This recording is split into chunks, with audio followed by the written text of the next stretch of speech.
अभी एक मेल पढ़ रहा था तो एक बच्चे के द्वारा काफ़ी सारी बातें उस मेल में लिखी गई।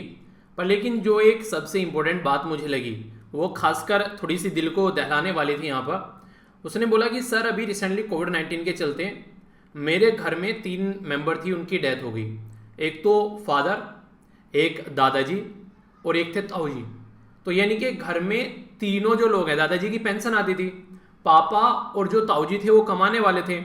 अब घर में टोटल बस बच्चे बच गए हैं और इनकी जो मदर है और दादी जी हैं वो बच गए हैं। अब कोई भी इनमें से कमाने वाला नहीं है।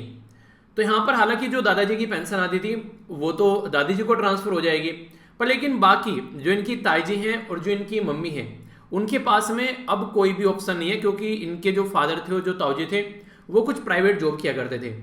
तो देखिए जिंदगी में ऐसे ऐसे भी मुकाम आकर पड़ जाते हैं इंसान के सामने।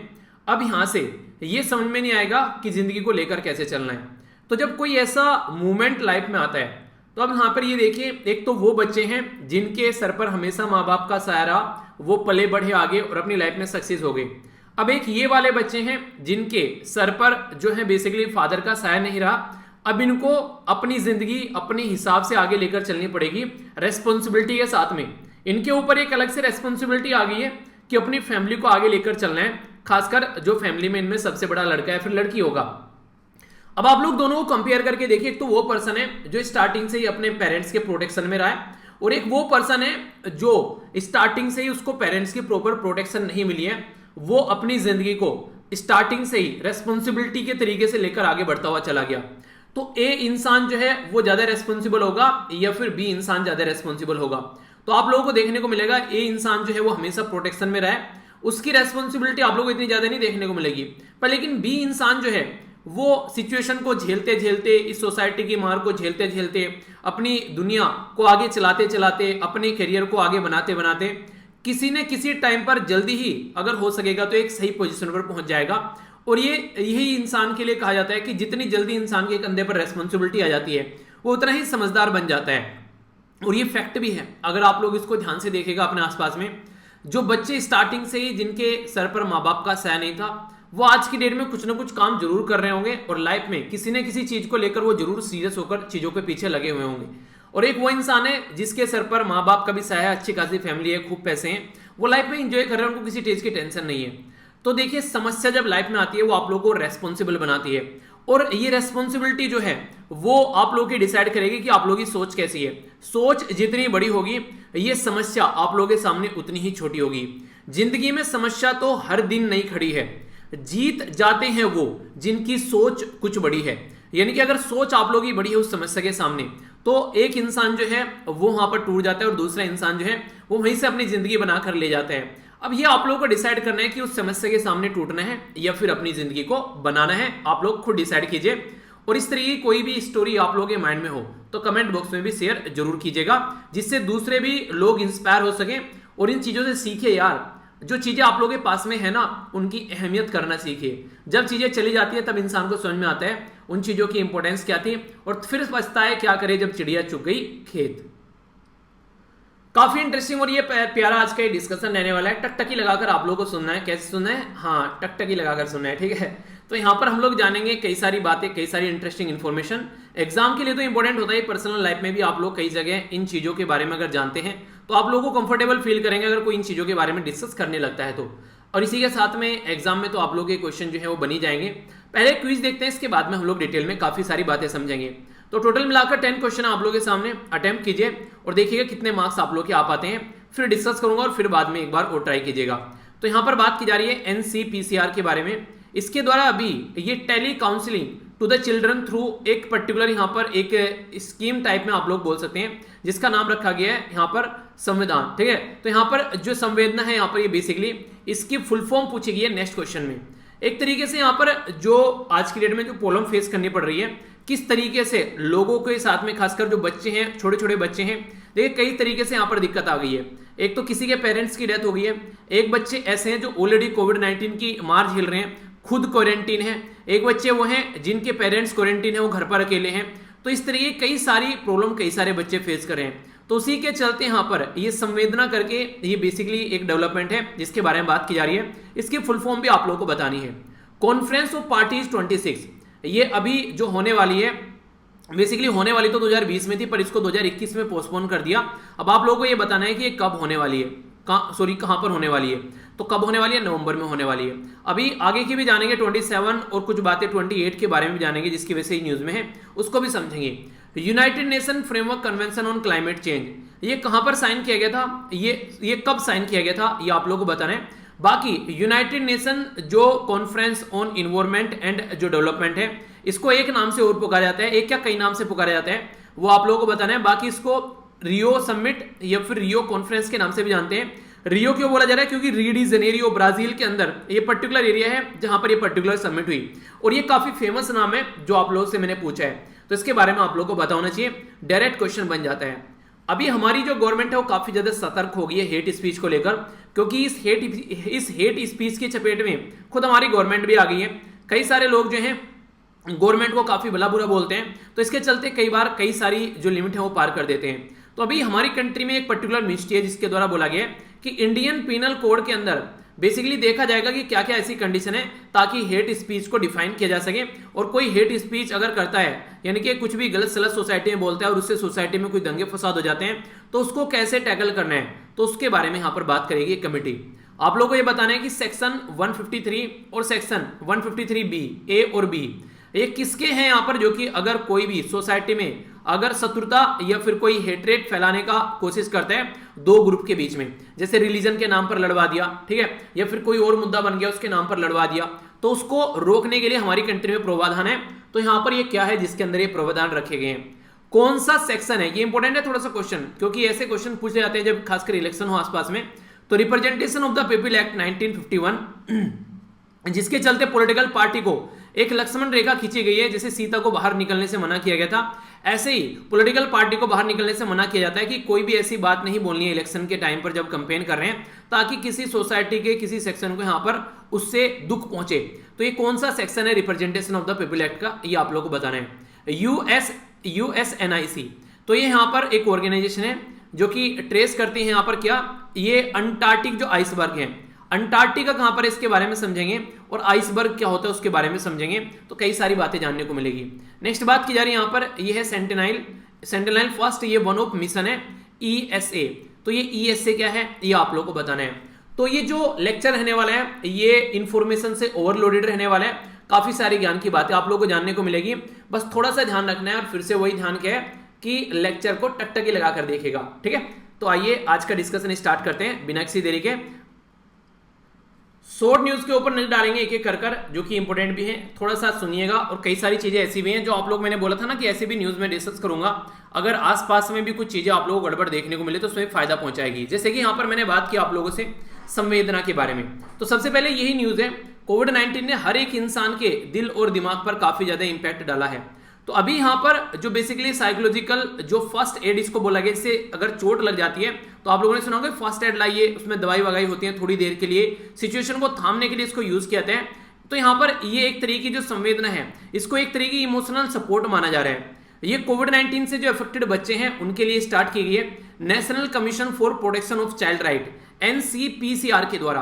क्या है? National commission for protection of child right, इसके द्वारा इसको स्टार्ट किया गया।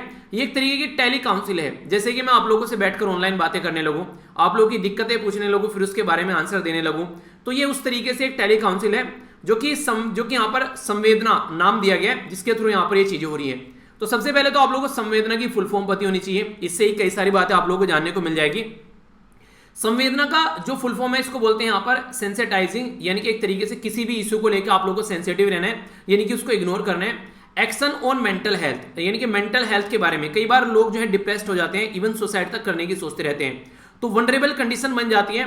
तो हम लोगों को क्या करना है कि इमोशनल डेवलपमेंट करना है उनका, और जो चीजें नेसेसरी है वो एक्सेप्टेंस में लेकर आनी है। देखिए कुछ चीजें ऐसी हैं अपने हाथ में, कुछ चीजें ऐसी हैं अपने हाथ में नहीं है। जैसे कि अगर मान लीजिए कल को अर्थक्वेक आ जाता है, ठीक है, तो अर्थक्वेक आ जाता है या फिर कहीं ज्वालामुखी फट जाता है, सुनामी आ जाती है, ये नेचुरल फिनोमिनन है, ये हमारे हाथ में नहीं है। पर हाँ, कितने लोग इसकी चपेट में आ सकते हैं, उसमें से हम लोग कुछ लोगों को बचा सकते हैं अगर इसके बारे में हम लोग थोड़ा सा पहले से ही सतर्क रहें। तो लोगों को बचाना वो अपने हाथ में है। एक तो होता है नेचुरल डेथ किसी की हो गई, एक होगी रोड एक्सीडेंट में मारा गया, तो रोड एक्सीडेंट में जिसकी जान गई है उसको हम लोग बचा सकते थे, वो लापरवाही है, ठीक है। तो इस तरीके से यहाँ पर वही बात की जा रही है। तो कुछ चीजें ऐसी हैं कि हम लोग एक्सेप्ट करनी पड़ेगी, हाँ ये है। तो एक्सेप्टेंस जो होता है वो भी काफी बड़ा होता है, ठीक है। अगर आगे बात करो आप लोगों से, एक टोल फ्री नंबर है यहाँ पर जो कि आप लोग भी यहाँ पर कॉल कर सकते हैं। इस पर यहाँ पर कोई आसपास में ऐसा पर्सन है जो परेशान है, उसके साथ में नंबर शेयर कर सकते हैं 1800-121-2830। फिर से सुन लीजिए 1800-121-2830। टोल फ्री का मतलब होता है कि आप लोगों का पैसा नहीं लगेगा। अगर कोई दिक्कत है तो आप लोग यहाँ पर बात कर सकते हैं। मंडे टू सैटरडे 10 बजे से लेकर सुबह 1 बजे तक का और फिर 3 बजे से लेके 8 बजे तक का ये नंबर अवेलेबल रहेगा। तो अगर कोई दिक्कत होती है तो यहाँ पर ये बोला गया है किसके द्वारा, ये बेसिकली एनसीपीसीआर जो है यहाँ पर ये किसके अंडर आता है, तो national commission for protection of child right जो है ये ministry of women and child development के अंडर में आता है। तो ministry of women child development जो है उसके द्वारा यहाँ पर ये नंबर दिया गया है ताकि बच्चों को अगर कोई दिक्कत देखने को मिलती है तो उनको फैसिलिटी प्रोवाइड कराई जा सके। तो 3 तरीके के बच्चों को ये देखेंगे, जैसा मैंने आप लोगों को बताया था। एक तो वो बच्चे जो कि क्वारंटीन में है, आज की डेट में आइसोलेशन में रह रहे हैं, अपने पेरेंट्स से दूर रह रहे हैं, तो इसके चलते काफी ज्यादा डिप्रेस्ड हो जा रहे हैं। दूसरे वो बच्चे जिनके चलते जो पेरेंट्स या फिर कोई नियर डियर वन जो है जिनकी डेथ हो गई है, दूसरे वो बच्चे यहाँ पर इसमें आएंगे ताकि उनकी जो मेंटल स्टेटस है उसको स्टेबल किया जा सके। तीसरे वो बच्चे जिनके पेरेंट्स वगैरह बीमार हैं और उनको क्वारंटीन वगैरह में रख दिया गया है जो कि अपने पेरेंट्स के पास में नहीं है, ठीक है। या तो बच्चे क्वारंटीन है, पेरेंट्स क्वारंटीन है, या फिर पेरेंट्स की डेथ हो चुकी है। तो इस तरीके का कोई भी बच्चा अगर आप लोग अपने आसपास भी देखने को मिल रहा है तो आप लोग ये हेल्पलाइन नंबर दीजिए। हो सकता है कि किसी एक को यहाँ पर फायदा हो जाए, जो कि गवर्नमेंट की साइड से एक तरीके की सपोर्ट आप लोग बोल सकते हैं। ये जो न्यूज है यहाँ पर ये बात की जा रही है रेलवे मिनिस्ट्री के बारे में। रेलवे मिनिस्टर जो है उनको लगा यार काफी दिन हो गए कुछ काम धाम नहीं किया गया, चलिए कुछ देखते हैं कहां पर क्या क्या कंस्ट्रक्शन वगैरह के काम चल रहे हैं ताकि सिचुएशन को थोड़ा समझा जा सके। तो मिनिस्ट्री ऑफ रेलवे के द्वारा रिव्यू की गई उधमपुर श्रीनगर बारामुल्ला जो रेल लिंक प्रोजेक्ट है उसको, ताकि कनेक्टिविटी को बढ़ाया जा सके। तो यहाँ पर आप लोग देख सकते हैं ये हो गया यहाँ पर बारामुल्ला, ये हो गया श्रीनगर, ठीक है। तो यहाँ से आप लोग देखते हैं यहाँ पर ये इसको आगे होते हुए यहाँ पर ये कनेक्टिविटी करने की बात की जा रही है उधमपुर तक, ताकि एक अच्छी कनेक्टिविटी बनाई जा सके। और किस एरिया में है ये जो एरिया आप लोगों को देखने को मिलेगा, इसको बोलते हैं पीओके, पाक ऑक्युपाइड एरिया। तो उसके पास वाला एरिया आप लोग यहाँ पर ये देखने को मिलेगा। तो एक तरीके से यहाँ पर ये जो प्रोजेक्ट है हमारी कंट्री में जो कश्मीर वैली है उसको कंट्री के साथ में कनेक्ट करने की कोशिश की जा रही है, जो कि डिक्लेयर किया गया था नेशनल प्रोजेक्ट हमारी कंट्री में 2002 में, और इसको 2023 तक का कंप्लीट करने की बात की जा रही है। यानी कि लगभग मोटे मोटे तौर पर बोलूं तो 21 साल लग गए यहाँ पर इस प्रोजेक्ट को पूरे होते होते, जिसके चलते यहाँ पर जो उधमपुर श्रीनगर बारामुल्ला जो रेल लिंक प्रोजेक्ट है यहाँ पर ये कंप्लीट किया जा रहा है। 161 किलोमीटर की जो लाइन है वो कमीशन की गई है ताकि इस एरिया में कनेक्टिविटी बनाई जा सके। देखिए ये वो एरिया होते हैं एक तो काफी ज्यादा यहाँ पर सिक्योरिटी के कंसर्न रहते हैं, इसी के साथ में दूसरा यहाँ पर काफी लार्ज स्केल पर बर्फबारी रहती है। तो किस तरीके से ऑल वेदर कंडीशन प्रोवाइड करानी है ताकि कोई दिक्कत न देखने को मिले, तो एक ऐसा माहौल यहाँ पर क्रिएट करने की कोशिश की जाती है, ठीक है। अच्छा, हमारी कंट्री में आप लोगों को पता है रेलवे मिनिस्टर आज की डेट में कौन है? तो आप लोग बताइए रेलवे मिनिस्टर आज के डेट में कौन है, ठीक है। ये वीडियो किसने देखी जिसको बोला गया है डोम्स डे स्क्रोलिंग। देखिए आप लोगों ने ये 1 मिनट की वीडियो थी। मुझे लग रहा है कि कुछ ऐसी वीडियो आप लोगों के लिए बनाया करूं जो कि कॉन्सेप्ट बेस है, छोटा छोटा कॉन्सेप्ट जिसके बारे में बात की जा सके 1 मिनट के अंदर अंदर, जल्दी से आप लोगों को छोटी छोटी सी बातें बताई जा सके। क्या आप लोगों को लगता है कि ऐसा कुछ होना चाहिए? ठीक है, तो ये अगर ऐसा कुछ होना चाहिए तो बताइएगा जरूर। इसमें हो सकता है कि दिन में भी 1 वीडियो अगर आप लोगों की डेली आ जाए या फिर दिन में 2 वीडियो आ जाए, जिसमें एक छोटा छोटा सा कॉन्सेप्ट जिसके बारे में कंफ्यूजन रहता है कई बार, उन कॉन्सेप्ट को मैं आप लोगों के लिए क्लियर करता चलूं। एक ऐसी वीडियो ये मैंने बनाई है, इससे पहले भी 1-2 में बना चुका हूं। अगर आप लोगों को लगता है कि ऐसी वीडियो आनी चाहिए छोटी छोटी सी, जिसमें अगर कोई एग्जैक्ट कोई इन्फॉर्मेशन है तुरंत आप लोगों तक पहुंचाई जा सके, तो इसके बारे में आप लोगों की क्या राय है? आप लोग अपनी राय जरूर बताएगा, तो इसको हम लोग कंटिन्यू फिर कर लेंगे, ठीक है। इसको देखेगा और बताएगा आप लोग इससे क्या समझते हैं। ये भी काफी बड़ी प्रॉब्लम अभी फिलहाल देखने को मिल रही है। टेलीकॉम वाले सेक्टर में कई तरह की थ्रेड देखने को मिलती है, तो उसी के चलते यहाँ पर अभी इस कोर्स के बारे में बात की जा रही है। टेलीकॉम सेक्रेटरी जो हैं, जिनका नाम है यहाँ पर अंशु प्रकाश, उनके द्वारा भी एक कोर्स लॉन्च किया गया यहाँ पर। जो ऑफिसर्स हैं इस फील्ड में उनके लिए ये ऑनलाइन कोर्स रहेगा, जो कि एक तरीके सर्टिफाइड भी करेगा ऑफिसर को अगर ये कोर्स वो कंप्लीट कर लेते हैं, जो कि नेशनल सिक्योरिटी के बारे में है। तो नेशनल सिक्योरिटी के बारे में ये जो कोर्स है यहाँ पर ये 36 घंटे का कोर्स आप लोगों को देखने को मिलेगा, जो कि 36 घंटे और 12 वीक में ये कंप्लीट होने वाला है। ये अपने ही तरीका अलग कोर्स है, अब तक यहाँ पर कोई ऐसा कोर्स नॉर्मली देखने को नहीं मिलता था। तो अब ये कोर्स आ रहा है तो इसका मतलब है कोई दिक्कत भी है, किस तरीके से ऑनलाइन चीजों में सिक्योरिटी प्रोवाइड करानी है और नेशनल सिक्योरिटी को कैसे खतरा इन सब चीजों से हो सकता है, तो उसके बारे में आप लोग इसको बोल सकते हैं, ठीक है। यहां पर अगर मैं आप लोगों से बात करूं, एक टर्म बोला गया, एक बच्चे के द्वारा बोला गया था कि सर ये सेक्रेटरी पोस्ट होती है, फिर ज्वाइंट सेक्रेटरी होते हैं, सर इनके बारे में थोड़ा इन्फॉर्मेशन बताइए। तो इसके बारे में हल्की सी इन्फॉर्मेशन मैं आप लोगों को बताता हूं। जैसे कि मान लीजिए आप लोग का सिलेक्शन हुआ यूपीएससी के थ्रू और आप लोग आईएएस बन गए, ठीक है, तो इंडियन एडमिनिस्ट्रेटिव सर्विस में आप लोगों का सिलेक्शन हुआ और आप लोगों को आईएएस मिल गया यहाँ पर ये। तो जब आप लोग लगभग 4 साल आप लोगों को जॉब करते हुए हो जाती है तो आप लोग अंडर सेक्रेटरी बन जाते हैं, ठीक है। अगर बात करें यहाँ पर तो 4 साल तो यहाँ पर देखने को मिलते हैं। जो यहाँ पर आप लोगों को देखने को मिलेगा तो आप लोगों को आईएएस के बाद में, ठीक है, 4 साल के बाद लगभग आप लोगों को यहाँ पर अंडर सेक्रेटरी की पोस्ट मिल जाती है। 9 साल के बाद में लगभग आप लोगों को डिप्टी सेक्रेटरी की पोस्ट मिल जाती है। 12 साल में आप लोग डायरेक्टर बन जाते हैं। 20 साल में आप लोग ज्वाइंट सेक्रेटरी बन जाते हैं, ठीक है। इसी के साथ में फिर आगे चलकर एडिशनल सेक्रेटरी होता है लगभग 30 साल, और जो सेक्रेटरी की पोस्ट होती है वो होती है लगभग 34 साल। इसके ऊपर होता है कैबिनेट सेक्रेटरी, ठीक है। तो ये सेकंड हाईएस्ट पोस्ट आप लोग यहां पर इसको बोल सकते हैं। तो ये काफी एक इंपॉर्टेंट बॉडी आप लोग यहां पर इसको बोल सकते हैं। इसी के इक्विवेलेंट अगर आप लोग बोलिए जैसे कि डिप्टी सेक्रेटरी हो जाएगा, ये स्टेट के अंदर जैसे आप लोग स्टेट पीसीएस के थ्रू अगर जाते हैं तो वहां पर भी इसके इक्विवेलेंट पोस्ट आप लोगों को देखने को मिल जाती है, ठीक है। अभी यहां पर अगर इस कोर्स के बारे में आप लोगों से बात करूं जो कि नेशनल सिक्योरिटी के बारे में है, तो ये और एक तरीके से यहां पर ऑर्गेनाइज कराया गया national telecommunication institute for policy research, यानी कि NTRPRIT। तो national telecommunication institute for policy research, innovation and training, तो पूरा नाम ये है इसका। ये एक ऐसा इंस्टीट्यूट है जो कि हमारी कंट्री में डिपार्टमेंट ऑफ टेलीकम्युनिकेशन या फिर अगर मिनिस्ट्री आप लोगों से पूछे तो ministry of science and tech के अंडर में आप लोगों को देखने को मिलेगा, ठीक है। तो मिनिस्ट्री ऑफ जो साइंस एंड टेक है तो उसके अंदर आप लोगों को ये नजर आएगा, जिसके द्वारा जो यहाँ पर ये ऑफिसर है इस पर्टिकुलर एरिया में उनको ट्रेन किया जाएगा, ठीक है। तो डिपार्टमेंट ऑफ टेलीकम्युनिकेशन जो है उसके ऑफिसर को ट्रेन किया जाएगा यहाँ पर, ताकि अगर कोई भी ऐसी कंडीशन देखने को मिलती है तो उनको यहाँ पर एक प्रॉपर वे में गाइडलाइन रहे और वो चीजों को टैकल कर सकें। कल को कोई हाईजैक हो रही है चीजें, कुछ ऐसा हो रहा है, कोई वायरस अटैक हो रहा है, तो एक तरीके से अपना जो है अपने आप को सिक्योर रखना है, ऐसा आप लोग बोल सकते हैं। नेक्स्ट यहां पर बात की जा रही है जो अर्थ होती है, आप लोगों ने कई बार सुना होगा कि अर्थ का मैग्नेटिक फील्ड होता है, तो अगर उसको नापना है तो आप लोगों ने कई बार सुना होगा कंपास लेकर आओ, ठीक है। तो कंपास एक ऐसी डिवाइस है जो कि मैग्नेटिक फील्ड को मेजरमेंट करने का काम करती है। अभी यहां पर जो साइंटिस्ट है रमन रिसर्च इंस्टीट्यूट, जिसको RRI आप लोग बोल सकते हैं, ये बेंगलुरु यानी कि कर्नाटक के अंदर है। इनके द्वारा बेसिकली रिसेंटली अभी डेवलप किया गया है मैग्नेटोमीटर, जो कि एक लो कॉस्ट है, रिलायबल है और रियल टाइम मेजरमेंट कर सकता है मैग्नेटिक फील्ड का। तो ये जो इंस्टीट्यूट है ये department of science and technology के अंदर आता है, जो कि ministry of science and technology के अंदर आप लोगों को देखने को मिलेगा।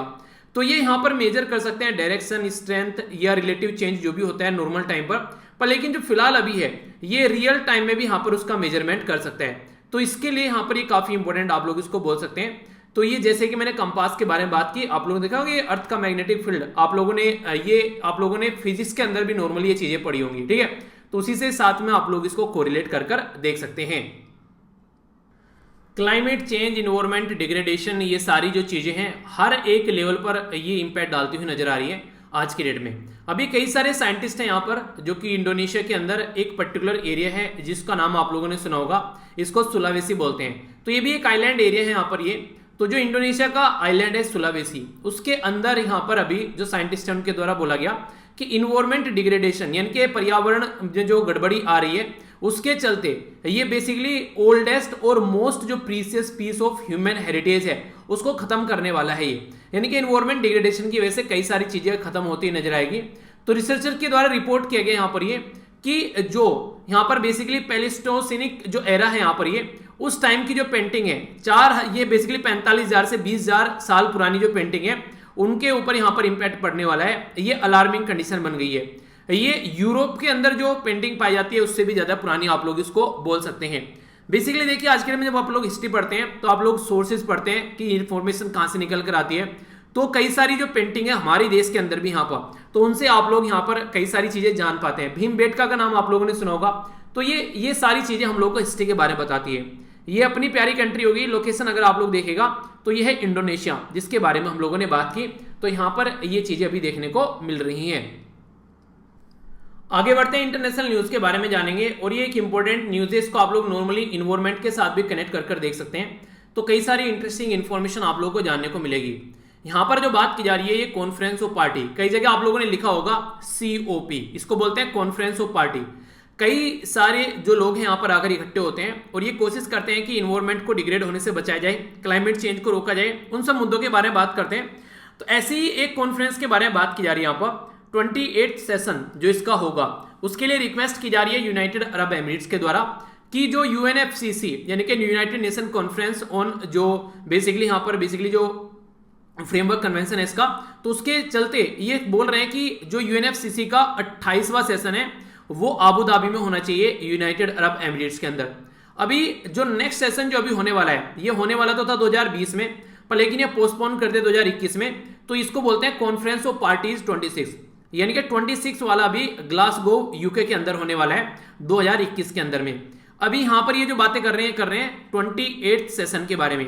तो 26वां होने वाला है, 28वें के बारे में बात करें तो 27वां कहां होगा। अब तक जो है 27वें की भी लोकेशन जो है वो डिसाइड नहीं की गई है, पर हाँ आबू धाबी ये बोल रहे हैं, इनके यूनाइटेड अरब एमिरेट्स ये बोल रहे हैं कि 28वां आप लोग हमारे यहां पर करा देना, इसको हम इसको ऑर्गेनाइज कराएंगे। तो इसकी वजह से यहां पर ये न्यूज में आ गया है। अगर आप लोग इसकी लोकेशन देखना चाहते हैं तो कहां पर पड़ेगा, अपनी कंट्री के साथ में कंपेयर कीजिएगा, और यहां पर ये एग्जैक्ट लोकेशन है सऊदी अरेबिया और जो ओमन के साथ में टच करती हुई नजर आती है। तो इस कंट्री के द्वारा बोला गया है कि ये सेशन हमारे यहां करा दीजिए। अगर आप लोगों को कुछ बेसिक इंफॉर्मेशन बताऊं जो कि कई बार डायरेक्ट क्वेश्चन भी एग्जाम में पूछे जा चुके हैं स्टेटमेंट की फॉर्म में, United nation framework convention on climate change जो है, जिसको UNFCCC आप लोग बोलते हैं, ये साइन किया गया था 1992 में इसको साइन किया गया था। और कहां पर साइन किया गया था इस टाइम पर, तो यूनाइटेड नेशन की conference on environment and development हो रही थी। ये आप लोगों से कई बार क्वेश्चन भी पूछ ले जाते हैं। यही कॉन्फ्रेंस है जिसको हम लोग अर्थ समिट के नाम से भी जानते हैं। याद रखिएगा अगर आप लोगों से कोई इसके बारे में पूछे कि अर्थ समिट कब हुई थी, ठीक है, तो ये भी आप लोगों को कंफ्यूज नहीं होना है। अर्थ समिट के बारे में भी अगर पूछे तो ये दोनों एक ही बात है, यानी कि अगर अर्थ समिट पूछ ले या फिर पर्टिकुलर आप लोगों से पूछे कि United nation conference on environment and development कब कहां पर देखने को मिली, तो दोनों का मतलब एक ही है। तो कहने का मतलब है कि आप लोग कंफ्यूजियाना नहीं है, ठीक है। इंपॉर्टेंट बात तो ये होगी। एक दूसरा एक इंपॉर्टेंट बात यहां पर ये है कि इसी को आप लोग रियो समिट भी बोलते हैं और इसी को आप लोग रियो कॉन्फ्रेंस भी बोलते हैं, ठीक है। तो ये इंपॉर्टेंट है। ये 1994 से ये पिक्चर में आ गई थी और रेक्टिफाइड की जा चुकी है 197 कंट्रीज के द्वारा। रेक्टिफाइड का मतलब होता है कि इनकी कंट्री की पार्लियामेंट के द्वारा भी इसको एक्सेप्ट कर लिया गया है। अब एक और इंपॉर्टेंट बात आप लोगों ने कई बार सुना होगा, हमारी कंट्री में नेशनल ग्रीन ट्रिब्यूनल के बारे में, जिसको आप लोग NGT बोलते हैं। तो NGT जो है, ये हमारी कंट्री में जो आप लोग NGT देखने को मिल रहा है, तो ऑल ओवर वर्ल्ड में तीसरे नंबर पर हम लोगों ने NGT बनाया। किस किस के बाद में, सबसे पहले ऑस्ट्रेलिया, फिर न्यूजीलैंड और फिर हमारी इंडिया में, हमारी कंट्री में ये जो NGT का कॉन्सेप्ट निकल कर आया। तो यूनाइटेड नेशन की जो conference on environment and development जो 1992 की थी, जिसके बारे में मैंने आप लोगों से बात की, ये यहां पर हमारे द्वारा पार्टिसिपेट किया गया। और तभी हम लोगों ने बोला कि पोल्यूशन और इन्वायरमेंट से रिलेटेड जो भी डैमेज हो रहा है, अगर उससे रिलेटेड कोई केस पहुंचेगा तो हम लोग इसी के बारे में बात करेंगे। तो उसकी वजह से भी यहां पर कई बार ये चीजें आप लोगों को देखने को मिल जाती हैं। तो कोई भी कंफ्यूजन माइंड में नहीं होना चाहिए। अगर क्वेश्चन बने इसके बारे में भी, तो मैंने आप लोगों को यहां पर इसके बारे में भी एक छोटी सी इंफॉर्मेशन दे दी है, ठीक है। ऑब्जेक्टिव तो देखिए इसका ये रहता है कि कैसे ग्रीन हाउस गैस को कम करना है, क्लाइमेट जो चेंज हो रहा है उसको रोकना है। तो उन सब मुद्दों के बारे में यहां पर बात करते हैं। कॉन्फ्रेंस ऑफ पार्टी क्या होता है, ये एक जो बोलते हैं कि अपेक्स यानी कि सबसे ऊंची एक डिसीजन मेकिंग बॉडी होती है UNFCCC की, यानी कि जो United nation framework convention on climate change है उसकी सबसे बड़ी बॉडी होती है। यहाँ पर ये हर साल ये मिलते हैं, यहाँ पर ये कोशिश ये करते हैं कि चीजें जो है वो कंटिन्यू चलती रहे। और जो इसके बारे में बात करें यहाँ पर, अभी अगर इसके बारे में आप लोगों से मोटी मोटी इन्फॉर्मेशन दी जाए तो यहीं पर ये डिसीजन लिया जाता है कि कैसे चीजों को आगे लेकर चलना है, ठीक है। तो कॉन्फ्रेंस ऑफ पार्टी जो अभी यहाँ पर होने वाली है 26 है, ये याद रखिएगा 26 कॉन्फ्रेंस ऑफ पार्टी यहाँ पर होने वाली है, ठीक है। हर साल यहाँ पर मिलते हैं। तो अभी 27वीं कहाँ पर होगी उसके बारे में नहीं पता है। 28वीं UAE कह रहा है कि हमारे यहाँ करा दो। तो देखते हैं कि इसकी जो रिक्वेस्ट है एक्सेप्ट की जाती है या नहीं एक्सेप्ट की जाती है, तो वो फिर हम लोगों को आगे देखने को मिलेगा। कुछ और बातें अगर मैं आप लोगों से करूं, यहाँ पर पेरेंट जो ट्रीटी है यहाँ पर जो आप लोगों से बात की जाएगा 2015 में, पेरिस एग्रीमेंट का नाम आप लोगों ने सुना होगा, पेरिस क्लाइमेट एग्रीमेंट जिसको बोलते हैं, जिसमें से डोनाल्ड ट्रंप बाहर निकल गए थे और जो बाइडेन जब आए उनके द्वारा फिर से इसको ज्वाइन कर लिया गया। एक पेरेंट ट्रीटी है यहाँ पर जिसका नाम है क्योटो प्रोटोकॉल, ठीक है। तो ये भी आप लोग याद रख सकते हैं, इसके बारे में कई बार आप लोगों से पूछ लिया जाता है, ठीक है। तो क्योटो प्रोटोकॉल भी आप लोग हल्का हल्का इसके बारे में अगर याद रखेगा तो क्वेश्चन बने तो आप लोग को कंफ्यूज नहीं होना है, ठीक है। तो ये क्योटो प्रोटोकॉल है यहाँ पर ये, ओके। तो यहाँ पर हाँ 2015 की यहाँ पर ये जो बेसिकली कॉन्फ्रेंस ऑफ पार्टी हुई थी, यहाँ पर कई सारे टारगेट रखे गए थे।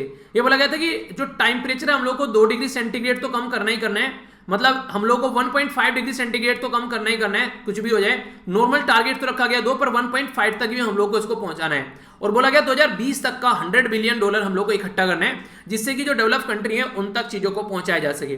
पर लेकिन वही बातें हैं कि बोलने में कुछ और करने में कुछ और, ये चीजें देखने को मिलती हैं। तो अभी 2021 का जो सेशन आप लोगों को देखने को मिलेगा, इससे पहले जो सेशन हुआ था वो मैड्रिड स्पेन में हुआ था, कॉन्फ्रेंस ऑफ पार्टी का 25th सेशन। तो वो कब हुआ था? वो हुआ था स्पेन के अंदर। कब हुआ था? 2019 में हुआ था। 20 में हुआ नहीं कोविड-19 के चलते, अब 21 में यहां पर हो रहा है, ठीक है। तो उसमें हालांकि कोई कंक्रीट प्लान सामने निकल कर नहीं आया था, पर अब देखते हैं कुछ निकल कर आता है क्या।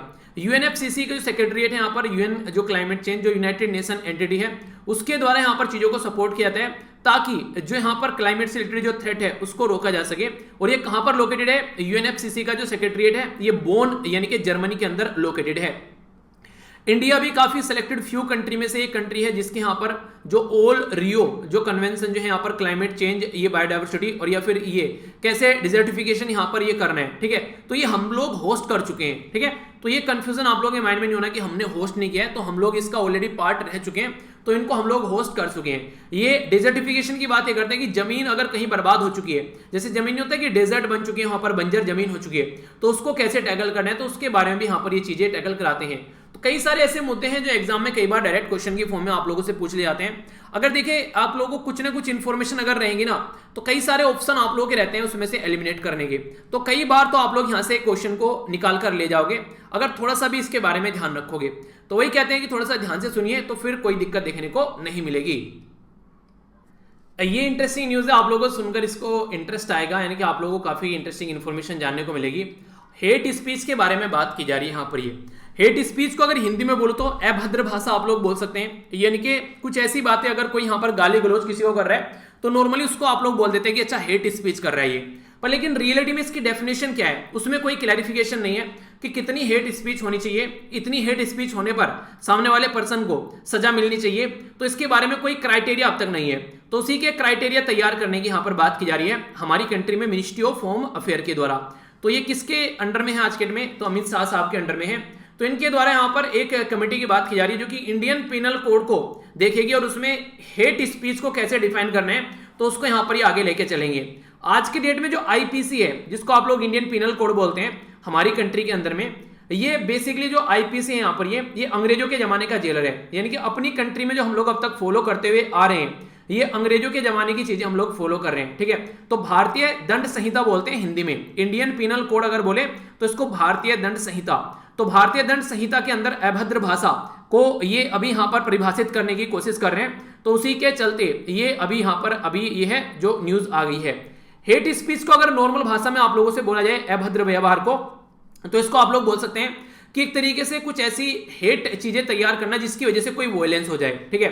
यानी कि पर्टिकुलर यहां पर अगर कुछ ऐसी एक्टिविटी हो जाए जिसकी वजह से वायलेंस हो जाए, किसी के धर्म को गाली दे देना, किसी कम्युनिटी को गाली दे देना, तो इसकी वजह से यहां पर कई बार रिलीजन, रेस, कास्ट के नाम पर कमेंट कर दिए जाते हैं और फिर दिक्कतें देखने को मिल जाती हैं। हमारी कंट्री में एक ऑर्गेनाइजेशन है जिसको बोलते हैं bureau of police research and development, उसके द्वारा रिसेंटली अभी साइबर हरासमेंट के बारे में बात की, यानी कि एक और नई डायमेंशन ऐड हो गई है।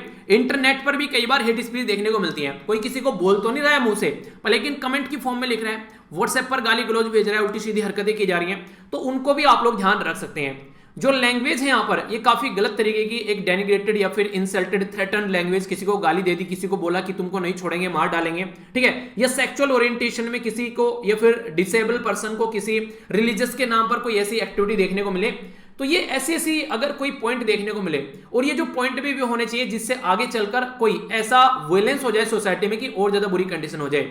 हमारी कंट्री में जो लॉ कमीशन है उसकी 267वीं जो रिपोर्ट थी उसमें हेट स्पीच को बोला कि एक तरीका ऐसा इंसाइटमेंट आप लोग बोल सकते हैं जिसकी वजह से एक पर्टिकुलर ग्रुप या पर्सन को यहां पर दिक्कत देखने को मिले और किसी पर्टिकुलर ग्रुप के खिलाफ यहां पर बात की जाए। टर्म में यहां पर race, ethnicity, gender, sexual orientation, religious belief या फिर इस जैसी कोई चीजें, ये होता है कि तुम उस कास्ट के हो, तुम छोटी कास्ट के हो, तुम्हारा रिलीजन बेकार है, ठीक है, हमारा रिलीजन सुपीरियर है, ऐसी कई सारी हरकतें आप लोगों को देखने को मिल जाए, तो उसको कैसे बात करें उसके बारे में बात की जा रही है। अगर यहां पर बोलूं मैं इंपॉर्टेंट जो रोल है यहां पर, ये बेसिकली बोला गया कि यहां पर काफी इंपॉर्टेंट रोल है कि हम लोगों को कॉन्टेक्स्ट देखना है। किसी को गाली दे दी और गाली देने के बाद में उससे कोई वायलेंस नहीं हुआ, काम खत्म हो गया, तो ये हेट स्पीच में नहीं आएगा। किसी को गाली दी, उसने भी गाली दी, फिर एक दूसरे का सर फोड़ दिया, लहूलुहान हो गए, दो चार लोग और आ गए, वो भी लड़ने लगे, उन्होंने भी एक दूसरे का सर फोड़ दिया, तो बातें बढ़ गई आगे। ये हेट स्पीच की कैटेगरी में आएगा। यानी कि बोला क्या है वो इंपॉर्टेंट नहीं है, पर लेकिन उसका इंपैक्ट क्या है वो इंपॉर्टेंट है, ठीक है। यानी कि गाली दे लो कोई दिक्कत नहीं है जब तक वो एक वायलेंस क्रिएट न कर दे, ऐसा यहां पर बोलने की कोशिश की जा रही है। रीजन क्या है यहां पर इसको डिफाइन करने के लिए, स्टीरियोटाइप जो ग्रुप पर्सन होते हैं कई बार वो क्या करते हैं, इसको अलाउ नहीं करते हैं। जैसे कि आप लोगों ने देखा होगा मूवी, जो मांझी मूवी आई थी, ठीक है, तो वो बूट्स कोट पैंट एक तरीके से शानदार पैंट शर्ट पहन के आता है, तो प्रधान भी गले मिल लिया, सबके साथ में बात करी, पर पता चला कि यहां पर उस जाति का है, तो फिर उसको फेंक दिया उठाकर, ठीक है, तो फिर उसको लतियाने लगे वहां पर। तो ऐसी भी दिक्कत आप लोगों को देखने को मिल जाती है, वो एक्सेप्ट करने के लिए तैयार ही नहीं है कि हाँ ये इंसान है, उसको जाति और कास्ट के नाम पर तोलते रहते हैं। तो ऐसे भी लोग आप लोगों को देखने को मिलेंगे। इसी के साथ में स्टबर्ननेस आप लोगों को देखने को मिलेगी, पर्टिकुलर आइडियोलॉजी को लेकर नहीं ऐसा ही करना है, ठीक है। आप लोगों को कई बार देखने को मिलेगा नहीं जीन्स वगैरह जो है लड़के ही पहनेंगे, लड़की जीन्स नहीं पहन सकती है, ठीक है। निक्कर बनियान में लड़के ही घूमेंगे, लड़की जो है निक्कर बनियान में नहीं घूम सकती है।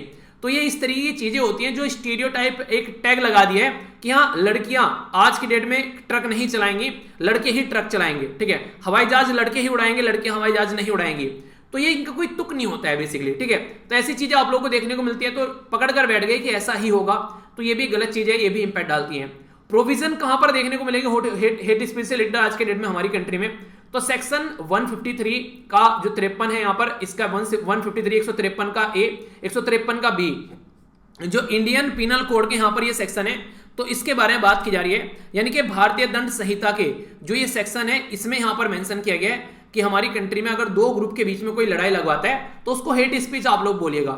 इंडियन पिनल कोड के अंदर जो सेक्शन 195, ठीक है, तो यानी कि 195 यानी कि 295 के बारे में अगर आप लोग बात करिए, ये भी कुछ ऐसी बातें करता है कि किसी की इंटेंशन अगर हो किसी की फीलिंग को हर्ट करने के लिए रिलीजन के नाम पर, तो यहां पर आप लोगों को इसके अंदर देखने को मिलेगा।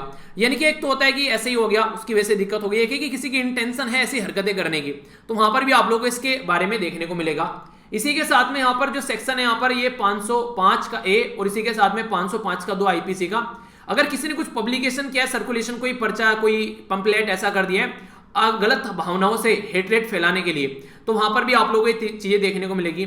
Even representation of the people act, हमारी कंट्री का जो एक्ट है जहां पर पंचायत जहां पर इलेक्शन के बारे में बात की जाती है और वहां पर कोई प्रचार कर रहा है, तो उस टाइम पर भी आप लोगों को देखने को मिलेगा, बोला जाता है सेक्शन 8 के अंदर में कि आप लोगों को गलत भावना से कुछ गलत शब्द अपशब्द यूज नहीं करने किसी कम्युनिटी या किसी रिलीजन के नाम पर। तो यहां पर भी ये बातें मेंशन है। तो ऐसा नहीं है ये चीजें मेंशन नहीं है, पर मेंशन है, पर लेकिन इनको ये ढंग से डिफाइन करना चाहते हैं, क्योंकि आजकल गवर्नमेंट को आप लोगों ने देखा होगा कोरोना को लेकर या फिर और भी कई सारी जॉब के लेकर, अनएम्प्लॉयमेंट को लेकर, किसानों के प्रोटेस्ट को लेकर या सिटीजनशिप अमेंडमेंट एक्ट को लेकर बहुत सारी गालियां पड़ रही हैं। तो गवर्नमेंट जो है वो गालियां पचा नहीं पा रही है, तो इसलिए उनको लग रहा है कि कुछ ऐसा एक्ट लाना चाहिए ताकि लोग जो है उनको गालियां देना बंद कर दें और तुरंत लोग डरें और फिर प्रेशर में आए। तो कुछ ऐसा भी आप लोग बोल सकते हैं, पर लेकिन ये चीजें डिफाइन करना भी जरूरी है। अगर कल को इसकी वजह से सोसाइटी में कुछ दंगे भड़क जाएं तो डिफिनेशन यहां पर अवेलेबल होना चाहिए, पर छोटे छोटे तौर पर ऐसा नहीं है कि डेफिनेशन है, नहीं डेफिनेशन है पर क्लैरिटी में नहीं है, उसको और ज्यादा क्लियर करने की बात की जा रही है। तो हमारी कंट्री में सेक्शन 123 का जो ए 123 का ए 125 का representation of the people act यहां पर बोलता है कि अगर रेस के नाम पर, रिलीजन, धर्म के नाम पर, कम्युनिटी, कास्ट, लैंग्वेज के नाम पर किसी को अगर आप लोग प्रताड़ित करते हैं, ठीक है, इलेक्शन के टाइम पर कोई इस तरीके की चीजें लेकर चलते हैं, तो ये गलत प्रैक्टिस में यहां पर इसको माना जाएगा। तो इनको आप लोगों को सुधारना पड़ेगा, और नहीं तो फिर जो है यहाँ पर हम सुधारेंगे, यानी कि इलेक्शन कमीशन ऑफ इंडिया सुधारेगा, तो वो वाली बात है। तो हेट स्पीच को इस तरीके से यहाँ पर डिफाइन करने की बात की जा रही है। तो कई सारी चीजें यार देखिए, सोसाइटी में एक सौहार्दपूर्ण भाव से अगर रहेंगे तो चीजें सही चलती रहेंगी, ठीक है। आज की डेट में बात करें हमारी कंट्री में, विश्वनाथन कमेटी थी 2019 में, उसने भी प्रपोज किया पनिशमेंट 2 साल की सजा और 5,000 रुपए का फाइन लगना चाहिए अगर कोई धर्म, रिलीजन के नाम पर लोगों को भड़काता है तो। इसी के साथ में यहाँ पर बेजा बारू कमेटी थी 2014 की, उसने भी बोला कि यहाँ पर कुछ ना कुछ अमेंडमेंट करना चाहिए कि अगर कोई इस तरीके से कोई ऐसी हरकतें करता है, ठीक है, तो उसके यहाँ पर लगभग 5 साल तक की सजा और फाइन वगैरह भी दिया जा सकता है, किसी पर्टिकुलर रेस कम्युनिटी के खिलाफ कुछ बोलता है, ठीक है। तो ये बातें यहाँ पर भी बोली गई हैं। तो कहने का मतलब है कि टाइम टू टाइम इनके ऊपर स्टडी चलती रहती है कि सोसाइटी में एक हार्मनी कैसे बनानी है, ठीक है। तो इसलिए ये चीजें आप लोग को देखने को मिलती रहती हैं। आगे बात करेंगे यहाँ पर ज्योग्राफिकल इंडिकेशन के बारे में। हिंदी में इसको हम लोग भौगोलिक संकेतक भी बोलते हैं, भौगोलिक संकेतक के नाम से जानते हैं। और हमारी कंट्री के अंदर कई सारे भौगोलिक संकेतक आप लोगों को देखने को मिल जाते हैं, 300 से भी ज्यादा है बहुत कम नहीं है, यानी कि बहुत ज़्यादा है। अगर एक राज्य में कई कई भौगोलिक संकेतक भी देखने को मिल जाते हैं तो आप लोग जाइएगा। अपने राज्य का नाम तो पता ही होगा, या वो भी मुझे बताना है? हाँ पता है, ठीक है। मजाक था, सीरियसली मत लेना, ठीक है। तो राज्य का नाम देखिएगा और फिर देखिएगा आप रोजो के राज्य में कौन कौन सा भौगोलिक संकेतक है, ठीक है। तो आप लोगों को पता होना चाहिए कि ज्योग्राफिकल इंडिकेशन कितने हैं आप लोगों के राज्य में। कई बार इंटरव्यू में भी क्वेश्चन बन जाते हैं, स्टेट पीसी से फिर दूसरे किसी एग्जाम की तैयारी करें तो वहां पर भी क्वेश्चन पूछ लिए जाते हैं। आप लोग बोलेंगे ये क्यों डिस्कस कर रहे हैं, तो इसके पीछे भी एक राज की बात है। आइए उस राज से पर्दा उठाते हैं। बात की जा रही है किसके बारे में? बात की जा रही है दहानू, घोलवड, ये सपोटा। तो ये बेसिकली चीकू आप लोग बोल सकते हैं एक तरीके से। नॉर्मल भाषा में कुछ ज्यादा ही लंबा हो गया था। तो हमारी कंट्री से काफी लार्ज स्केल पर एक्सपोर्ट किए जा रहे हैं यूके को। तो कहां पर होते हैं ये महाराष्ट्र का जो पालघर वाला एरिया है, जो कि वैसे ही फेमस रहता है कई बार, तो यहाँ पे इसको जीआई टैग का दर्जा मिला हुआ है। तो यहाँ से इनको काफी लार्ज स्केल पर एक्सपोर्ट किया जा रहा है। अब आप लोग ये बोलेंगे यार चीकू तो और भी कई जगह होते हैं, इन चीकू के अंदर क्या ऐसी खासियत है? तो वो मैं आप लोगों से भी बात करूंगा। चीकू हमारे राज्य में कई जगह होते हैं। एक तो चीकू मुंबई में भी है। मुंबई में क्या है तो वो चीकू टहली का। विराट कोहली को भी चीकू के नाम से बोलते हैं कई बार, ठीक है। तो अगर कोई फैन है, फैन तो वैसे एक तरीके से सभी हैं उनके, पर लेकिन ये है कि एक तरीके से चीकू बोलते हैं उनके जो साथी दोस्त होते हैं। साथी दोस्त पता है आप लोग कितने हरामी होते हैं, नाम कुछ ना कुछ निकाल ही देते हैं। तो यहाँ पर इनका नाम जो है ये यहाँ पर बेसिकली ये जो है जिसको सपोटा बोला गया, ठीक है। तो ये सपोटा यहाँ पर जो चीकू आप लोग बोल सकते हैं, यहाँ पर ये कर्नाटका, गुजरात, महाराष्ट्र, तमिलनाडु, वेस्ट बंगाल और आंध्र प्रदेश कई जगह आप लोगों को देखने को मिलता है। कर्नाटका जो है हमारी कंट्री में हाईएस्ट ग्रोवर है इस फ्रूट का, दूसरे नंबर पर है महाराष्ट्र। तो ये भी इंफॉर्मेशन थोड़ी सी इंपॉर्टेंट तो हो ही जाती है जब चीकू के बारे में बात चली रही है, तो ये बातें भी आप लोग याद रख सकते हैं। अब यहाँ पर अगर बात करें जो प्रेजेंट टाइम पर जिसके बारे में हम लोग बात करें, पालघर में जो यहाँ पर चीकू जो पाया जा रहा है, आखिर इसके अंदर क्या खासियत है जिसको यहाँ पर घोल्ड जो स्पोटा के नाम से बोलते हैं? ये इतना स्वीट है, ये इतना यूनिक है, ये बिल्कुल आप लोगों की तरीके से जितने प्यारे आप लोग हैं उतना ही प्यारा, इतना ही स्वीट ये चीकू है। आखिर क्या है इनके अंदर? इसके अंदर ऐसा क्या है जो इस पर्टिकुलर रीजन के अंदर पालघर में जो यहाँ पर जो घोलवाड़ जो करके ये रीजन है, इसमें जो मिट्टी है उसके अंदर कैल्शियम की क्वांटिटी काफी लार्ज स्केल पर पाई जाती है। तो देखिए जिस मिट्टी से जो इंसान जन्म लेता है उसी मिट्टी की उसकी संस्कृति होती है, उसी मिट्टी के उसके हाव भाव होते हैं। तो इसी चीकू के भी हाव भाव इसी की मिट्टी के हैं, कैल्शियम की क्वांटिटी अच्छी खासी होने की वजह से। तो यहाँ पर इस मिट्टी के अंदर ये इसकी स्वीटनेस और यूनिकनेस यहाँ पर इसकी बढ़ जाती है। तो इसकी वजह से ये काफी अलग तरीके से इसको देखा जाता है। जीआई यानी कि ज्योग्राफिकल इंडिकेशन का दर्जा इसको दिया गया। और ऐसा नहीं है कि ये एक ही प्रोडक्ट है महाराष्ट्र में जिसको जीआई टैग का दर्जा दिया गया।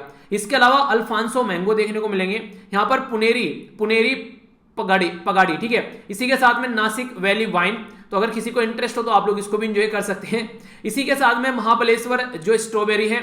नेक्स्ट यहाँ पर वर्ली पेंटिंग, ये भी काफी फेमस है। तो ये भी ज्योग्राफिकल इंडिकेशन की कैटेगरी में यहाँ पर आती है। आप लोगों के माइंड में ये कंफ्यूजन ना चले कि आखिर ज्योग्राफिकल इंडिकेशन का दर्जा आखिर देते ही क्यों है, आखिर ऐसा क्या हो जाता है कि यार ये दर्जा देना पड़ जाता है। तो ज्योग्राफिकल इंडिकेशन बेसिकली एक तरीके से आइडेंटिफाई करता है जो गुड्स होते हैं उनके अंदर स्पेशल कैरेक्टर हो, थोड़ा डिफरेंट हो, ठीक है। अगर मैं आज के डेट में बोलूं, जैसे आज के डेट में आप लोग देखिए सब्सक्राइबर जो हैं, यानी कि जो आज के डेट में आप लोग चैनल को सब्सक्राइब किए हुए हैं, बहुत सारे बच्चे ऐसे जैसे अगर मैं एनालिसिस में इसके जाकर देखूं वीडियो के जो यूट्यूब के अंदर मुझे एक पैनल मिलता है, ठीक है। तो पैनल में ये पता चल जाता है कितने लोग ऐसे जिन्होंने सब्सक्राइबर कर रखा है, कितने लोग नॉन सब्सक्राइबर हैं और कितने लोगों ने एज ए मेंबर ज्वाइन कर रखा है, ठीक है। तो यहां पर क्या होता है, एक तो वो है कि देखिए वीडियो आई तो वीडियो तो सब्सक्राइबर को भी दिखेगी, जो किसने सब्सक्राइब कर रखा नहीं जिसने किसने सब्सक्राइब कर रखा है उसको तो दिखेगी। नॉन सब्सक्राइबर ने अगर कोई एक वीडियो खोलकर देख ली चैनल की तो उसको भी दिखेगी, ठीक है। और जो मेंबर है उसको थोड़ी सी और फैसिलिटी दे देता है यूट्यूब, जैसे कि उसके साथ में मेरा डायरेक्ट कनेक्शन बना देता है कि हाँ ये इंसान का डायरेक्ट मुझे कमेंट दिख जाएगा। अगर 50 कमेंट आ रहे हैं उसमें से मेंबर का कमेंट है तो सबसे अलग दिखेगा, ताकि उसके साथ में अलग से कॉन्टेक्ट किया जा सके। तो ये सारी स्पेशलिटी देखने को मिलेगी एक अलग अलग कैटेगरी में, यानी कि वैसे तो सभी पार्ट है यहाँ पर, तो वैसे तो बहुत सारे प्रोडक्ट हैं, दुनिया भर के आम है, दुनिया भर के चीकू हैं, पर लेकिन यही चीकू अच्छा क्यों है? क्योंकि ये चीकू का टेस्ट थोड़ा सा अलग है, क्योंकि ये कैल्शियम की क्वांटिटीज में ज्यादा पाई जाती है, तो थोड़ा सा डिफरेंट हो गया, ठीक है। जैसे सब्सक्राइबर, नॉन सब्सक्राइबर और मेंबर ये डिफरेंट हो गए। तो यहाँ पर सारे चीकू हैं, चीकू सारे हैं, पर लेकिन टेस्ट सबका अलग अलग है, ठीक है। तो ये देखने को मिलेगा। तो जिसने सब्सक्राइब नहीं कर रखा है, अगर उसने एक बार वीडियो देख ली तो वीडियो तो उसको भी दिख जाएगी जब अपलोड होगी, पर लेकिन नोटिफिकेशन उसी को जाएगा जिसने सब्सक्राइब कर रखा है, ठीक है। और जो मेंबर है उसको तो नोटिफिकेशन जाएगा ही जाएगा, उसका कमेंट भी होगा तो डायरेक्ट पहुंच जाएगा। तो ये फैसिलिटी अलग अलग इस तरीके से बिल्कुल आप लोगों को देखने को मिलती है। सेम कंडीशन यहां पर आप लोगों को नजर आएगा, सेम फंडा आप लोग इसको अंडरस्टैंड कर सकते हैं, ठीक है। तो ये है यहां पर जिसके बारे में आप लोग डिफरेंस समझ सकते हैं, ओके। तो ये आज की डेट में ज्योग्राफिकल जो इंडिकेशन है इसके बारे में अगर बात करूं तो स्पेशल कैरेक्टर की तरीके से आप लोग इसको लेकर चल सकते हैं, ठीक है। तो ये जो स्पेशल कैरेक्टर है यहां पर ये कैसा होता है, एग्रीकल्चर भी हो सकता है, ये नेचुरल भी हो सकता है, ये मैन्युफैक्चर्ड भी हो सकता है, अलग अलग कैटेगरी में यहां पर आता है। तो जो ज्योग्राफिकल इंडिकेशन है, जो कि एक जो ज्योग्राफिकल इंडिकेशन ऑफ गुड्स है, यहां पर ये रजिस्ट्रेशन और प्रोटेक्शन एक्ट 1999 है हमारी कंट्री में, इसके तहत यहां पर ये रजिस्टर किया जाता है, एडमिनिस्टर किया जाता है controller general of patent design और ट्रेडमार्क के द्वारा। ये रजिस्टर, ये इसका जो रजिस्ट्री ऑफिस है ये चेन्नई के अंदर में है। इंटरेस्टिंग बात यहां पर ये है कि अगर किसी ने इसको ज्वाइन कर लिया तो 10 साल तक के लिए यहां पर ये आप लोगों को ये बेसिकली ये जीआई टैग का दर्जा मिल जा रहा है। 10 साल के बाद में आप लोगों को फिर से रीअप्लाई करना पड़ेगा अगर वो खत्म हो जाता है। तो ये पार्ट भी है वर्ल्ड ट्रेड ऑर्गेनाइजेशन का, जो trade related aspects of intellectual property right है, तो उसका पार्ट भी है यहां पर। ये रिसेंट कई सारे एग्जांपल है, जैसे कि यहां पर ये क्वेश्चन आप लोगों से पूछे जा सकते हैं जिनको अभी अभी जीआई टैग का दर्जा मिला है, तो ऐसे क्वेश्चन आप लोगों से बन जाते हैं। झारखंड का साहोराई जो यहां पर खोवर, ये पेंटिंग है एक तरीके की, ठीक है, तो आप लोगों से कई बार क्वेश्चन पूछ लिए जाते हैं, ठीक है। इसी के साथ में तेलंगाना की यहां पर यह तेलाई रुमाल तेलंगाना का अंदर है, यहां पर तिरूर वेटिला ये केरला के अंदर है, यहां पर डिंगुल लोक, ठीक है, यहां पर डिंगडुल बेसिकली DINDIGUL, ठीक है। तो ये लोक एक तरीका ताला होता है। इसी के साथ में यहां पर कंदांगी सारी, ठीक है, तो ये तमिलनाडु की आप लोगों को देखने को मिलेगी। उड़ीसा का रसगुल्ला, ये भी अभी कंट्रोवर्सी में आ गया था कि उड़ीसा का है कि वेस्ट बंगाल का ऐसे भी कंट्रोवर्सी देखने को मिल जाती है। तो कई सारी ऐसी चीजें जिनको इसकी स्पेशलिटी के चलते जीआई टैग का दर्जा दिया जाता है। तो ये कंफ्यूज मत होना आप लोग इनके बारे में, अगर क्वेश्चन ऐसा कोई पूछ ले जाते हैं तो पता होना चाहिए, ठीक है। हमारी कंट्री में अगर बात करें जीआई टैग को, अगर एग्रीकल्चर के फील्ड में आप लोगों से क्वेश्चन पूछ ले जाए कौन सपोर्ट करता है जीआई टैग को, तो एग्रीकल्चर एंड द जो processed food product export development जो अथॉरिटी है, जिसको एपीडा के नाम से आप लोग जानते हैं, APEDA, ठीक है।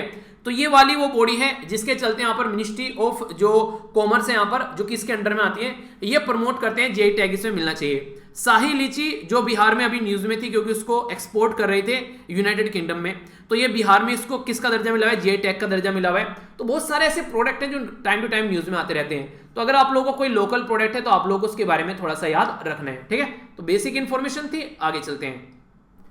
इकोनॉमी के बारे में बात की जा रही है और यहाँ पर सीधी सीधी बात की जा रही है सेमीकंडक्टर चिप के बारे में। आज के डेट में कोई कार बनती है, बाइक बनती है, मोबाइल बनता है, या कोई लैपटॉप बनता है, कंप्यूटर बनता है, कोई प्रिंटर बनता है, इन सब में जो इलेक्ट्रॉनिक के प्रोडक्ट होते हैं काफी लार्ज स्केल पर सेमीकंडक्टर यूज किए जाते हैं। तो सेमीकंडक्टर की शॉर्टेज पड़ गई अभी देश के अंदर, जिसके चलते हमारी कंट्री में जो व्हीकल मैन्युफैक्चरिंग जैसे कार मेकिंग या फिर कोई बाइक मेकिंग कंपनी है, उसको अपना जो प्रोसीजर है थोड़ा रोकना पड़ रहा है। सेमीकंडक्टर के बारे में बात करें तो यहाँ पर ये मटेरियल होता है जो मटेरियल है बेसिकली, अगर इसके बारे में बात करें तो कंडक्टर, ठीक है, और नॉन कंडक्टर में आप लोग देखिए तो बेसिकली अगर आप लोग सेमीकंडक्टर के बारे में बात करें, एक कंडक्टर होता है, एक नॉन कंडक्टर होता है, उसके बीच में सेमीकंडक्टर आप लोग बोल सकते हैं।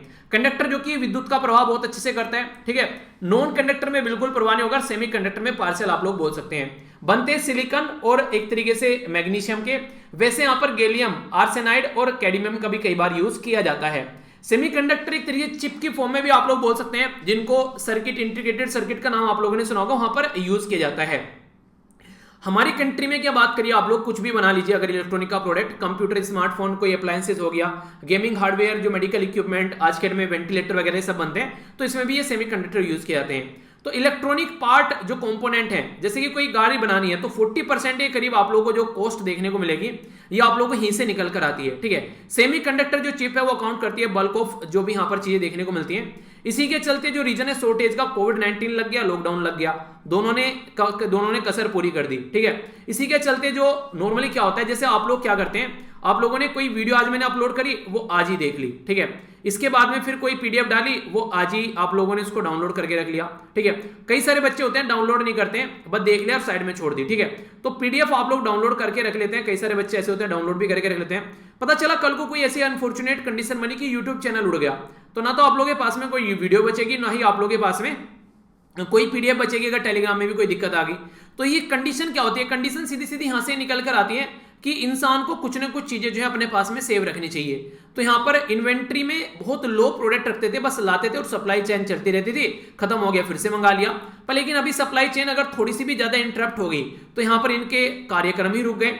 तो ऐसा नहीं होना चाहिए, कुछ स्टोरेज भी अपना रखना चाहिए, यानी कि घर से पैसा आया और तुरंत उड़ा दिया, ठीक है, इमरजेंसी के लिए भी थोड़ा रख लेना चाहिए। इंपैक्ट क्या है, रिड्यूस हो रहा है सप्लाई, प्रोडक्टिविटी ऑटोमोबाइल की यहाँ पर रिड्यूस होगी, डिले हो गया सप्लाई में, जिसकी वजह से कई सारी और चीजें यहाँ पर देखने को मिल रही हैं। तो इसका पूरा खामियाजा जो भुगतना पड़ रहा है इंडस्ट्रीज को, उनकी गलती है, क्योंकि उन्होंने कभी भी प्रोडक्ट को एडवांस नहीं रखा। अगर वो एडवांस रखते कि कल को अगर दिक्कत हो जाए, वो नहीं कहते कि इमरजेंसी के लिए थोड़ा सा पैसा अपने पास में रखते, तो वो चीजें इनके द्वारा यहाँ पर देखने को नहीं मिले।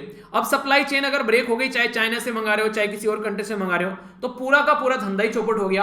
तो ये चीजें थोड़ी सी अंडरस्टैंड करने वाली है, ठीक है। तो इसके बारे में थी इंफॉर्मेशन।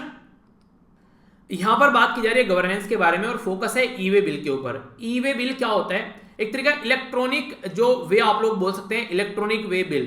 तो यहां पर यूनियन गवर्नमेंट के द्वारा अभी इंटीग्रेटेड ई वे बिल, जिसको ईडब्ल्यूबी बोला गया, ये सिस्टम यहां पर स्टार्ट किया गया फास्टैग के साथ में मिलकर, ठीक है। और ये जो बेसिकली काम करेगा रेडियो फ्रीक्वेंसी के ऊपर, यहां पर ये काम करने वाला है। तो इसको स्टार्ट किया गया। इससे क्या होगा, मान लीजिए एक राज्य में किसी दूसरे राज्य से कोई प्रोडक्ट आ रहा है, ठीक है, कहीं से इंटर स्टेट यहां पर मूवमेंट चीजों का देखने को मिल रहा है।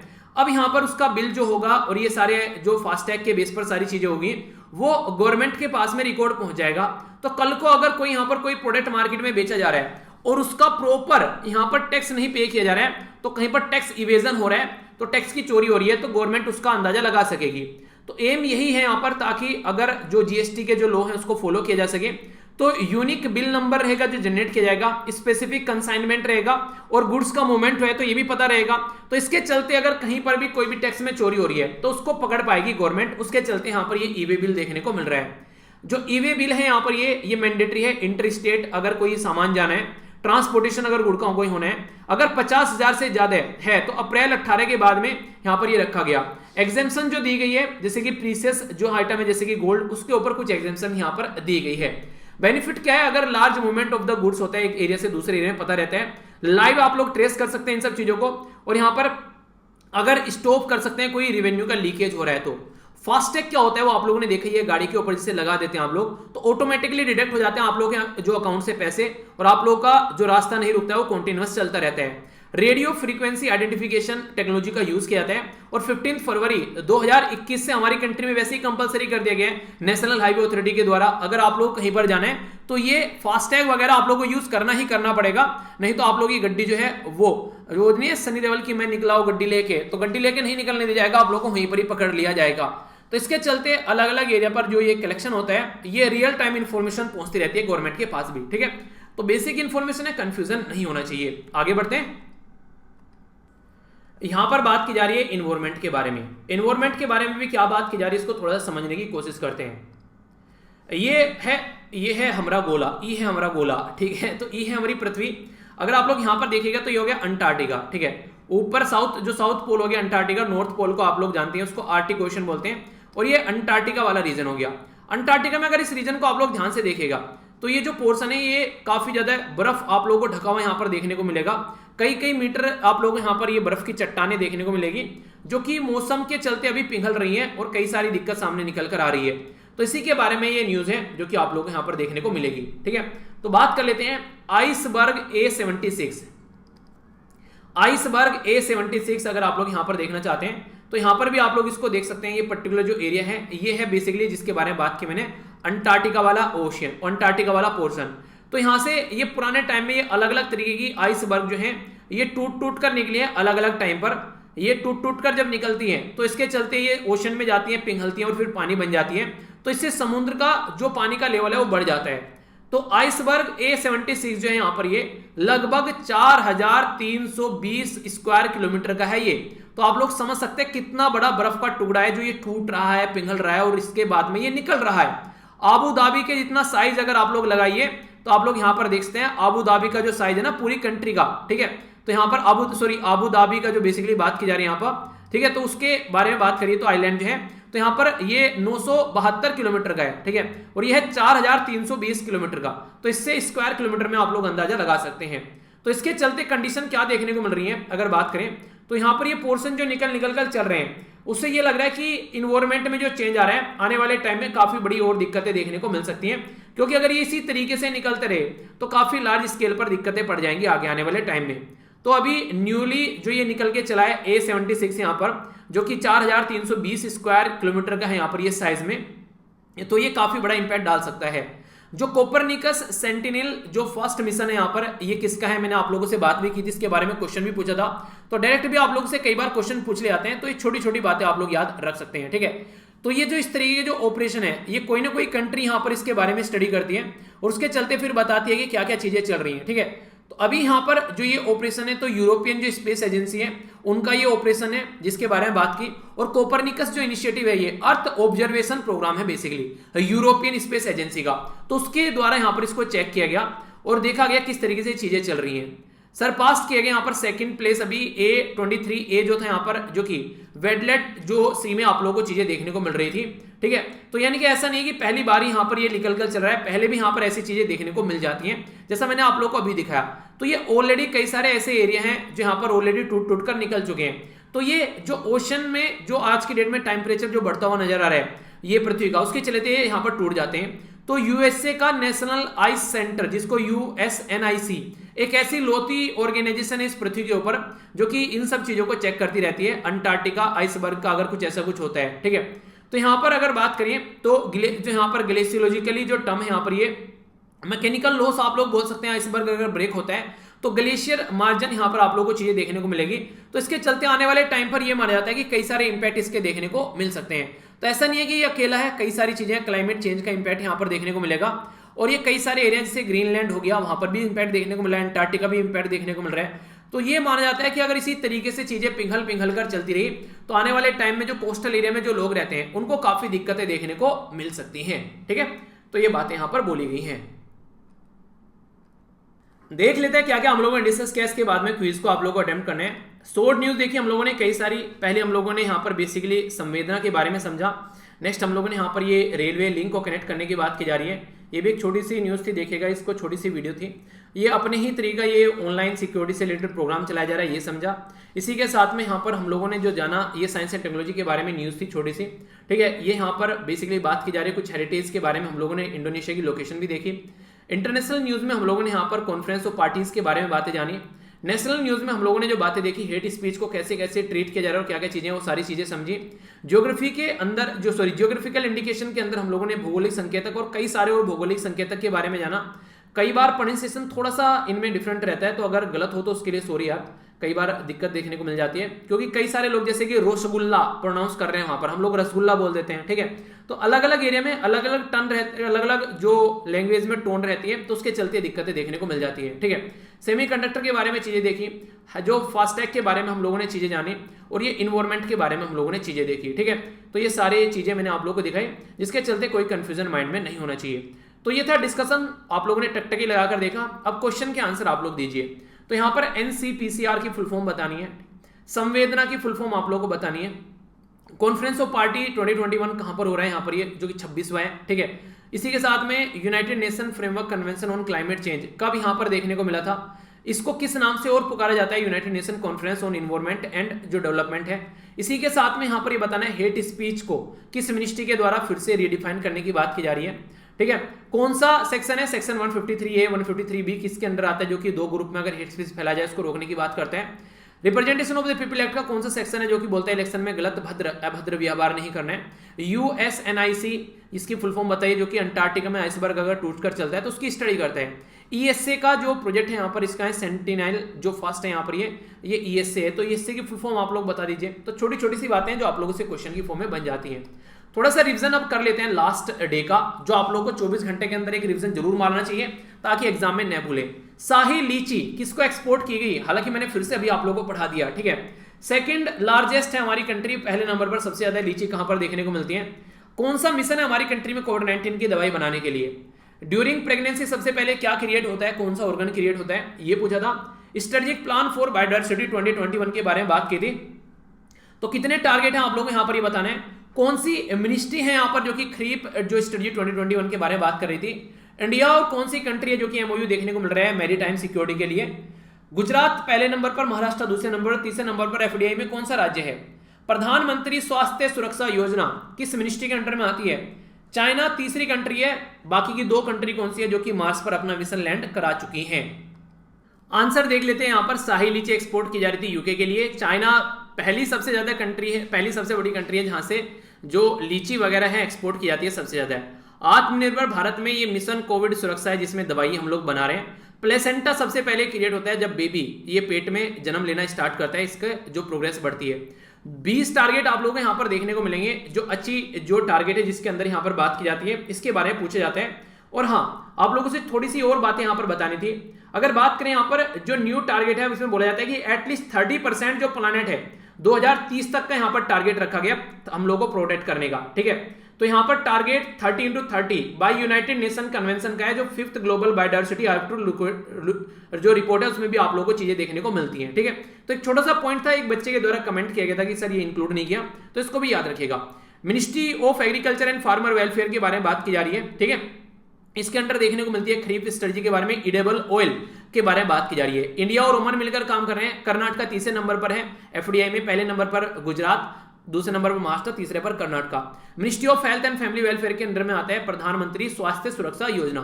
तो चाइना तीसरी कंट्री है, पहली है यूएसए, दूसरी है सोवियत यूनियन और तीसरी है चाइना। ये मत बोलना सर इंडिया ने भी तो मार्स पर मिशन भेजा है, हम लैंडिंग की बात करें जिसने अपना मिशन लैंड करा है, ठीक है, तो कंफ्यूज मत होना। तो ये था टोटल आज का डिस्कशन। पीडीएफ यहां से जाकर डाउनलोड कर लेना, अगर आप लोगों को कोई डाउट है तो यहां से पीडीएफ देख लीजिएगा। बाकी नेक्स्ट लेक्चर में मिलते हैं, इसी तरीके से अपना ध्यान रखिए और यहां पर भी आप लोग कनेक्ट हो सकते हैं। कितने मार्क्स आप लोग देंगे इस वीडियो को ये बताइएगा, इनके एक तरीके से फीडबैक देना है आप लोगों को। तो आसपास सफाई रखिए, पानी और पेड़ पौधों को सेव कीजिए, पॉलिथीन और प्लास्टिक वगैरह बिल्कुल यूज नहीं करना है। नेक्स्ट लेक्चर में मिलता हूं, बड़ों को नमस्ते, छोटों को प्यार, छोटी सी लाइफ है एंजॉय करा। तब तक के लिए जय हिंद।